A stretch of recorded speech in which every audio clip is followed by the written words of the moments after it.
Buenas tardes. Algunos memoriosos recordarán que esta conversación la tuvimos casi los mismos, hace algunos años, no me acuerdo en qué año, 4 años. pero el contexto ha variado dramáticamente, por lo menos, para decirlo. Igual, a mí siempre me ponen nerviosa estas situaciones, aunque uno ya las haya pasado, las haya tenido, volver a conversar ante un auditorio numeroso. Igual agradezco a los compañeros organizadores de la Izquierda Diario la invitación a que volvamos a conversar. Y hice algunas notas para pensar el momento, pensar nuestra función en el momento. La mesa está convocada como intelectuales en el contexto del macrismo, como recién dijo Ariana. Entonces, me parece que lo primero que yo quería señalar es la complejidad siempre de tratar la noción de intelectual, como punto de partida para nosotros mismos cuando hablamos. La idea de intelectual presupone un rol social, un modo, un oficio, algo que, lo diríamos muy rápido, gente que lo que sabe hacer tiene que ver con el orden de las palabras, con el orden de los enunciados y con el orden de los pensamientos, y piensa que eso que hace tiene algún tipo de resonancia, efectividad o destino en la vida pública. No sé, uno definiera intelectual a diferencia de otros tipos de experticias con respecto al saber, me parece que tiene que ver con esa definición de que los que asumimos esa definición a regañadientes, con la complejidad del caso, con la incomodidad que trae la palabra intelectual, es porque suponemos que aquello que decimos y hacemos tiene un nivel de intervención en la vida pública, es decir, fuera de los claustros, fuera de las instituciones, fuera de los lugares cerrados, se destina a otros y esos otros no siempre sabemos quiénes son. En ese sentido hay una palabra que para mí es estrictamente asociable a la idea intelectual y es la idea de responsabilidad. Los que hacemos cosas con palabras en este sentido tenemos una fuerte responsabilidad que es específica. Hubo una discusión hace varios años a propósito de una carta de Oscar del Barco, que no voy a glosar toda la discusión, pero lo menciono para que los que recuerdan que existió aquella discusión en la que Oscar del Barco proponía una forma muy tajante de pensar lo que había ocurrido en los años 70 y fundamentalmente su vínculo con el grupo de Massetti y los fusilamientos que habían ocurrido allí, y en la discusión que se abrió, una de las discusiones más interesantes que se abrió en el campo intelectual argentino, más frondosa, más vasta, con posiciones más heterogéneas, una de las respuestas bien interesantes había sido una respuesta de León Rosichner, en la que él decía, se equivoca del Barco en un punto, que es asumir una responsabilidad que no le competía en ese momento, y al hacer eso dejaba de asumir la responsabilidad que sí le competía y que nos compete,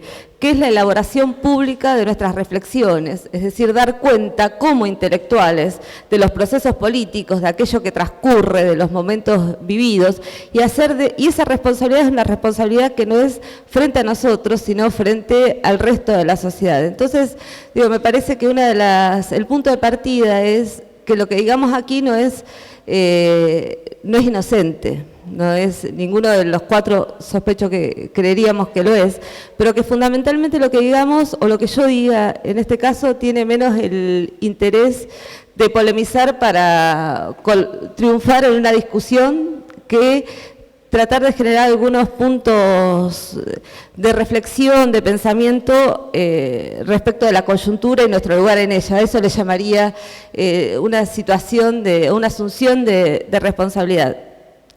En ese sentido, me parece que hay algo que discutiría en el modo en que fue convocado, fue publicitado el encuentro que tenemos esta noche, que es la rapidez con la que se asume para algunos de los intelectuales sentados en esta mesa la letra K. Es decir, cuando se anunció, los compañeros lo anunciaron, pusieron intelectuales K. Esa definición, intelectuales K, yo asumo muchos vínculos felices e infelices, a veces más o menos amistosos, a veces críticos, pero de mucha pertenencia con el kirchnerismo y de vínculo con el gobierno anterior al 10 de diciembre.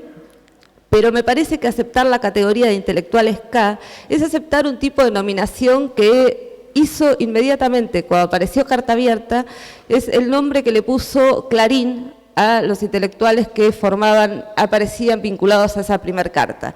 Digo, a mí me parece que hay un esfuerzo que tenemos que hacer todos, que es el esfuerzo de no aceptar los modos dominantes de categorizar, que son modos que tienen que ver con grandes empresas comunicacionales, con estrategias muy definidas respecto de particiones, elaboraciones y categorizaciones. Digo, el lenguaje es el modo de clasificar y el modo de categorizar por excelencia.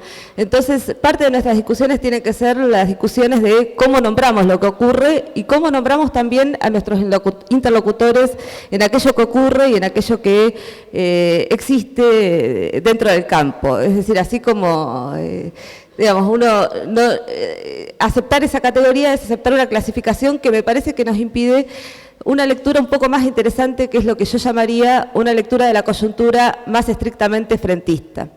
Si hay una idea de frente que me parece que está ausente en las discusiones públicas sobre qué sería un frente, es la idea de frente como un modo de lectura. Yo tengo la impresión de que hay algo a sostener, que es una lectura frentista. Una lectura frentista es una lectura que ve en lo otro no la diferencia a combatir, sino a qué núcleos de pensamiento que pueden ser interrogarnos a nosotros mismos. Es decir, una lectura frentista es la lectura de lo que nos interpela de lo heterogéneo, de lo que nos revela algo o establece pensamiento o forja preguntas allí donde sensiblemente no estamos de acuerdo. Es decir, allí donde nuestra propia sensibilidad, nuestros propios modos de situarnos en el mundo nos llevarían a decir, yo con esto no tengo mucho que ver, y sin embargo hay algo en el modo que tienen de interpretar el mundo, de generar pensamiento que puede interpelarnos a nosotros o puede llevarnos a pensar algo que no pensaríamos por nosotros mismos. En este sentido, una estrategia frentista de lectura es una estrategia de reflexión de qué hay en lo otro que nos despierta, ¿no? ¿Qué hay en lo otro? Entonces, pienso esta conversación como parte de esa estrategia de lectura frentista. Digamos, de lectura frentista que no significa, hay frente cuando no hay identidad. Hay frente cuando no hay lo mismo, hay frente cuando hay afirmada heterogeneidad, hay frente cuando hay conversación pese a las diferencias. Digamos, en ese sentido me parece que parte de una idea cualquiera de frente significa esa lectura atenta, digamos, de las posiciones heterogéneas. Digo esto porque en general me parece que, ¿cómo vamos a pensar las personas que estamos sentadas aquí, la caracterización del gobierno actual? Es posible que todos sea sobre ese punto que tengamos las mayores coincidencias. En ese sentido podremos hacer la mesa más aburrida de la historia, que las 4 personas sentadas aquí y todos los que están asistiendo estemos por principio y desde el vamos de acuerdo en caracterizar que estamos frente a un gobierno que tiene mucha revancha de clase, que viene a establecer un modo de disciplinamiento social, que viene a poner un tipo de alianza en la lógica de gobierno, que es una alianza entre empresarios, CEOs, ONGs y fundaciones. Yo diría, no solo son los CEOs, sino que la estrategia de las ONGs y de las fundaciones está condicionando la forma de intervención en el espacio político y que ese tipo de construcción de la gobernabilidad establece un modo de gobernabilidad cuya diferencia me parece que hay que pensar, pero que a mí el efecto que más me conmueve en estos meses es la sensación de que estamos ante un tipo de revancha que tiene un efecto fundamentalmente disciplinador. Es decir, lo que está en juego en estos meses y lo que probablemente esté en juego en los próximos años es un tipo de afirmación del poder tradicional y de condena a todos los rasguños que ese poder pueda haber tenido y fundamentalmente de reposición de modo pleno y absoluto de una subjetividad de mercado. Que ese disciplinamiento tiene distintas estrategias y una de ellas tiene que ver con la criminalización. Me parece que quizás el hecho definitorio para mí durante estos meses es la cárcel de Milagro Sala, y que la cárcel de Milagro Sala no le habla a la Tupac Amaru, no le habla al kirchnerismo, sino que le habla al conjunto de los movimientos sociales argentinos. Es decir, que hace una suerte de pedagogía respecto de las posibilidades de construcción autónoma, de las posibilidades de construcción de un movimiento social que maneje fondos estatales, y que eso y que tenga un grado de autonomía relativa, aunque tenga diálogos con los gobiernos. Esa idea que se desarrolló en Jujuy de que había un doble poder, que había un Estado paralelo, y que fue el argumento con el cual se construyó la denostación de Milagro Sala y la criminalización y la cárcel de Milagro, me parece que, si lo pensamos en esos términos, habla de todos y de las posibilidades de todos los movimientos populares argentinos. En ese sentido, me parece, si pensamos que caracterizaría el momento actual como un momento de disciplinamiento social, con todas las aristas que ese disciplinamiento tiene, y con la peculiaridad dolorosa, me parece para muchos de nosotros, de que ese disciplinamiento tiene un fuerte consenso social, que no podríamos, yo no querría cometer frente a este nuevo poder o a este nuevo tipo de gobernabilidad. No querría cometer el error de considerarlo el efecto de una manipulación de las masas, no querría cometer el error de considerar que estamos ante un tipo de ilusión que cautiva las conciencias, sino me parece que tenemos que interrogar algo más sobre eso, que es qué efectivamente mueve a las personas a aceptar, reclamar y desear el orden, ¿no? Y que eso que está en juego allí es definitorio que podamos descubrir qué pasa allí, para confrontar con lo que existe. Me parece que, porque en muchas de nuestras discusiones, conversaciones, en nuestro modo de transitar dolidamente estos meses del macrismo, en muchos casos aparece la idea, bueno, están manipulando, son grandes estructuras publicitarias, son todo eso, y todo eso lo sabemos, pero por alguna razón, y es una razón que tenemos que interrogar muy profundamente, eso se encarna en el deseo de las personas, se encarna en los afectos de las personas, resulta verosímil o real para un conjunto de personas, entre las cuales están los sectores populares a los que siempre pensamos que son el destinatario más preciso de nuestra interpelación. Yo digo, probablemente tengamos matices y diferencias respecto de la caracterización de este gobierno, y lo que sí creo que puede haber más que matices y diferencias en la caracterización de en qué viene a diferir este gobierno del momento anterior. Es decir, que lo que está en juego no es tanto, me parece, la caracterización del macrismo como la caracterización del kirchnerismo en esta discusión. Y la caracterización del kirchnerismo, así como traté de decir en dos palabras cómo caracterizaría este momento, yo diría que persistiría en caracterizar los 12 años previos, la experiencia política que llamamos kirchnerismo, como un reformismo igualitarista. Es decir, un reformismo... Ah, perdón. ¿Se escucha mal? Acá el retorno. Ahí escuchan bien nosotros. Es para que no me puedan contestar. Esto es buenísimo. Entre nosotros nunca nos escuchamos. No, porque yo les cuento, me hacen hablar a mí primero para contestarme todos. Entonces, por eso yo me digo rápido todo lo que apoya el kirchnerismo y listo, total me lo van a contestar. Pero es una gran ventaja esto si los compañeros no tienen retorno. La técnica a veces viene en el auxilio de las personas, como puede ser en este caso. Dije, Eduardo, perdón, reformismo igualitarista. Reformismo, esa es la... anote. Reformismo igualitarista. Esto es voy a aclarar así, Eduardo, anota completo, con evidentes contradicciones. Esa la puse. Evidentes contradicciones. Esto es, para no abundar, quiero decir con reformismo igualitarista, que creo que fue un gobierno que comenzó poniendo en juego un conjunto de lógicas reparatorias y que a medida que fue desarrollando sus políticas durante esos 12 años, produjo un tipo de intervenciones que tenían que ver con la ampliación de derechos y la puesta en escena, en juego, de la idea de igualdad. ¿Y qué es esa idea de igualdad? Es la idea más conflictiva, más querellante, más compleja que puso en juego el kirchnerismo, y que me parece que es esa idea la que está en juego.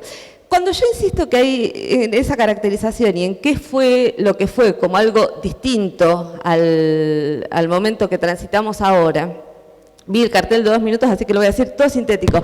Es para vos, le quedan 2 minutos. A mí me quedan los 15 de Eduardo más 2. Así de fácil. Que creo que lo que hay, que es interesante marcar la diferencia o pensar cuál sería esa diferencia para pensar la idea de peligro. Yo creo que hay en este contexto ciertos núcleos, ciertas políticas, ciertos valores, ciertos enunciados que fueron amasados durante los 12 años anteriores, y en muchos casos no durante los 12 años anteriores, sino por el movimiento social argentino, y tuvo ecos fuertísimos y reelaboraciones estatales en los últimos años, y que esos núcleos tienen una fuerte amenaza, están en riesgo. Diría, por lo menos, la política de juicio y castigo al terrorismo de Estado. Yo creo que es una de las políticas que tenemos en el escenario de amenaza, las condiciones de vida reales de los sectores populares, los derechos laborales. A mí una de las escenas de estos meses, así como digo el caso de Milagro, una de las escenas más dramáticas, me parece, que a las que asistimos en estos meses es al actual presidente vetando la ley de emergencia laboral, después de una de las mayores movilizaciones, o la mayor que hubo en la ciudad de Buenos Aires, por parte de las organizaciones sindicales, vetando la ley de emergencia laboral en Cresta Roja, donde todavía los trabajadores están precarizados y donde la mayoría fueron despedidos de la fábrica. Esa escena es una escena de disciplinamiento, es una escena de amenaza y es una escena de advertencia respecto de cómo llaman a las víctimas a pactar con los victimarios y cómo están logrando, y esta es me parece lo más doloroso de la situación actual, cómo están logrando que ese pacto funcione en muchos sectores, que es el pacto de la víctima para conservar lo que resta, que a veces es la vida, el salario o el trabajo. Y finalmente me parece que lo otro que está en juego y en peligro es también una idea de nación. Es una idea de nación, un conjunto de símbolos y una idea de soberanía, que eso está en riesgo. Y los pedidos de perdón no son gratuitos. Afectan la presencia del rey, reina, no sé quién, de España, para el festejo del 9 de julio, es un hecho simbólico que tiene una envergadura y que produce efectos determinados sobre la sensibilidad y la subjetividad de las personas. Entonces, me parece que uno de los desafíos, y dejo el resto para después, pero que uno de los desafíos que tenemos para pensar en esta coyuntura, desde nuestra responsabilidad intelectuales, es cómo conjugar la defensa de esos núcleos amenazados, la defensa de los núcleos amenazados, al mismo tiempo que la pelea por las libertades que faltan, ¿no? Y también situar todo eso en el marco de lo que yo creo que es uno de los dramas que nos convocan hoy y que nos convocan en cada una de nuestras conversaciones, que es el desencuentro tradicional que han tenido en Argentina y en América Latina, pero en Argentina muy particularmente, el desencuentro entre el movimiento social y las teorías revolucionarias. Ese desencuentro es parte de las condiciones de las cuales pensamos, ¿no? Entonces, me parece que y tiene que ser un elemento de los modos. De ese desencuentro se ocuparon, uno no podría leer la obra de León, que ya mencioné, sin pensar que estaba trabajando todo el tiempo sobre ese desencuentro. Y llamaba a eso la idea del problema de una izquierda sin sujeto. O era el fundamento de toda la obra de traducción y difusión y de trabajo intelectual de Pancho Aricó, que no hizo otra cosa en toda su vida que tratar de pensar cómo hacía para que los textos del marxismo estén en relación a un movimiento social activo y no como un ejercicio erudito. Y también era el problema, y el problema central, de todas las intervenciones políticas e intelectuales de John William Cook. Cook lo resolvió eso de otro modo, distinto al de Aricó, distinto al de algunos momentos de Aricó y bien distinto al de Rosichner, que es pensar que el peronismo era un momento fundamental de una experiencia popular donde los sujetos argentinos se fuera construyendo. Entonces, digo esto por ahora, cómo pensar esas tareas en esta coyuntura, y todas esas a partir de una pregunta, que me parece que es la pregunta frentista por excelencia, que es, ¿qué es lo que no es barbarie? ¿No? Pensando que lo que hay es una barbarie arrasadora, demoledora, destructora de la vida social, y que todo lo que pensemos, hagamos o conversemos tiene que estar también sobre la base de imaginar, detectar y ocultar qué es lo que no es barbarie y qué se puede hacer para enlazarlo, hacerlo vivir y darle espacio. Bueno, por ahora eso, gracias.